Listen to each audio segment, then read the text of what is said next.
இன்றைக்கி நம்ம பார்க்க போகிற ரெசிபி ரொம்ப சிம்பிளான, ரொம்ப ஹெல்தியான, ரொம்ப அருமையான சுவையில் பாலக்கீரை முட்டை பொரியல் எப்படி செய்கிறதுன்னு பார்க்க போகிறோம்.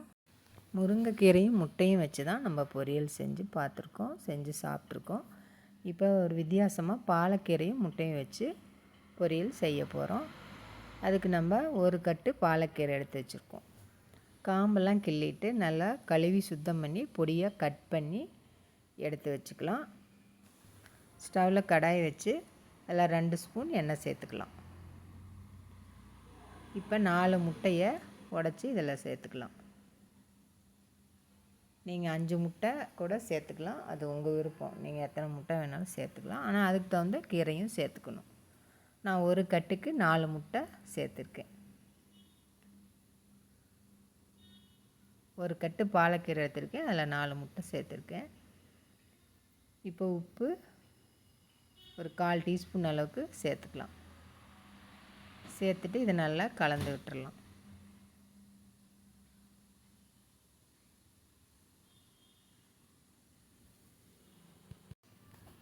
இந்த மாதிரி முட்டையை மட்டும் தனியாக நம்ம உப்பு சேர்த்து வறுத்து எடுத்துக்கலாம்.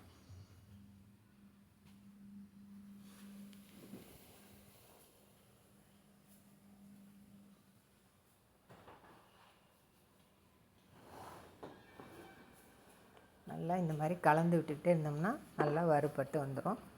ரொம்பவும் வறுக்கக்கூடாது.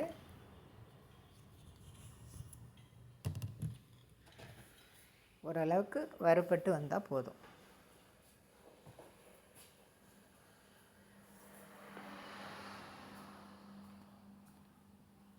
கொஞ்சம் பெருசு பெருசாக இருக்கிறத கொஞ்சம் உடச்சி விட்டுக்கலாம்.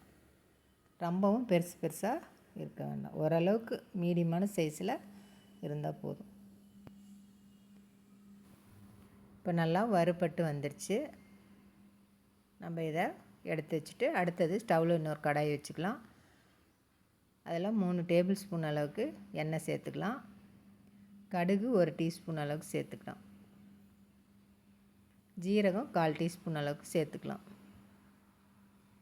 சேர்த்துட்டு வெங்காயம், பெரிய வெங்காயம் ஒரு பெரிய வெங்காயம் சேர்த்துக்கலாம். சேர்த்து நல்லா வதக்கி விட்டுறலாம். நல்லா வெங்காயம் வதங்கி வரணும்.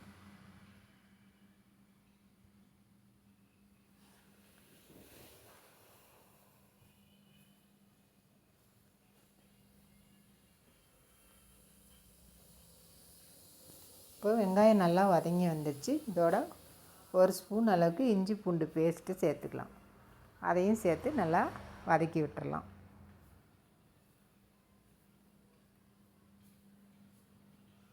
இஞ்சி பூண்டு பேஸ்ட்டு பச்சை வாசனை போகிற அளவுக்கு நல்லா வதங்கி வந்துடுச்சு. இப்போ பச்சை மிளகாய் 2 மிளகாய் நல்லா உடச்சி போட்டுக்கலாம். அதையும் நல்லா வதக்கி விட்டுறலாம்.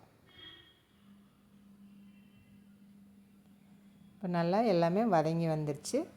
இதோட 1/4 டீஸ்பூன் அளவுக்கு மிளகாத்தூள், 1/2 ஸ்பூன் அளவுக்கு மல்லித்தூள், 1/4 ஸ்பூனு கொஞ்சம் கம்மியாக மஞ்சள் தூள், 1/4 டீஸ்பூனுக்கு கரம் மசால் தூள் எல்லாமே சேர்த்து நல்லா அந்த எண்ணெயிலேயே நல்லா வதக்கி விட்டுடலாம். பச்சை வாசனை போகிற அளவுக்கு நல்லா வதக்கிக்கலாம். ஒரு 2 நிமிஷம் நல்லா வதக்கி விட்டுறலாம். நல்லா அந்த எண்ணெயிலேயே வதங்கி வரட்டுன்னு.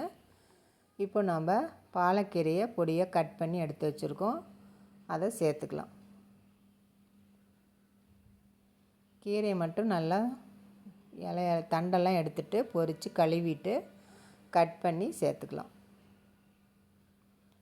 நல்லா சேர்த்து நல்லா கலந்து விட்டுறலாம். நம்ம தண்ணியெலாம் எதுவும் சேர்க்கக்கூடாது. கீரையிலே நல்லா தண்ணி விட்டு வரும், அதுலேயே கீரை வெந்தால் போதும். தண்ணியை நம்ம சேர்க்க தேவையில்லை.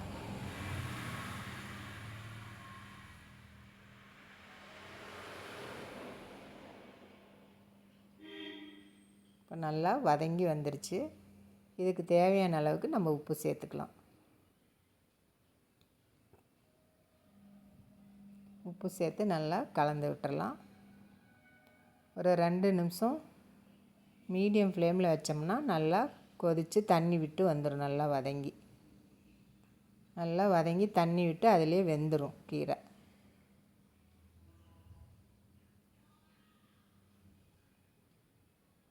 இப்போ பாருங்கள், நல்லா வதங்கி தண்ணி விட்டு வந்துருச்சு.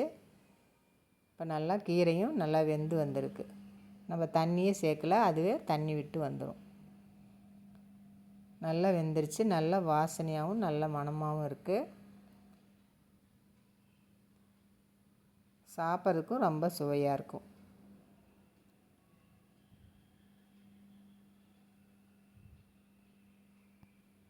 நல்லா கலந்து விட்டுறலாம். இன்னொரு 1 நிமிஷம் நல்லா வெந்து வரட்டும்.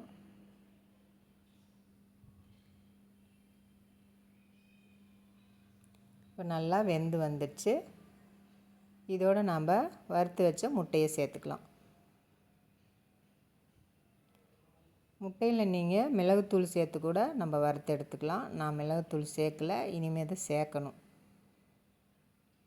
இப்போ முட்டையை சேர்த்துட்டு இதையும் சேர்த்து நல்லா கலந்து விட்டுறலாம்.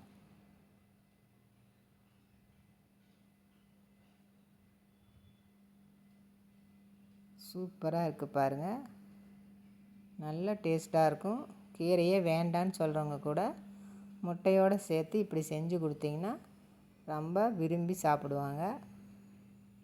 வேண்டானே சொல்ல மாட்டாங்க. அந்தளவுக்கு ரொம்ப டேஸ்ட்டாக இருக்கும்.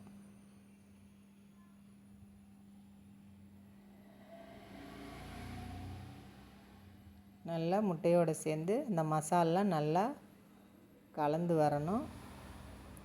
ஒரு 2-3 நிமிஷம் நல்லா கலந்து விட்டுடலாம். சிம்மில் வச்சு நல்லா கலந்து விட்டுக்கலாம். இப்போ மிளகுத்தூள் ஒரு 1/2 டீஸ்பூன் அளவுக்கு சேர்த்துக்கலாம். அதையும் சேர்த்து நல்லா கலந்து விட்டுறலாம்.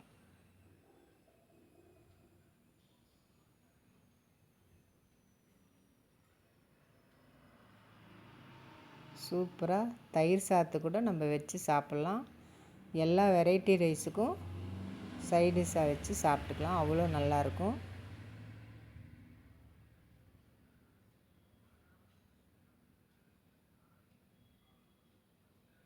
வெறுமனே சாப்பிட்றதுக்கும் சூப்பராக இருக்கும்.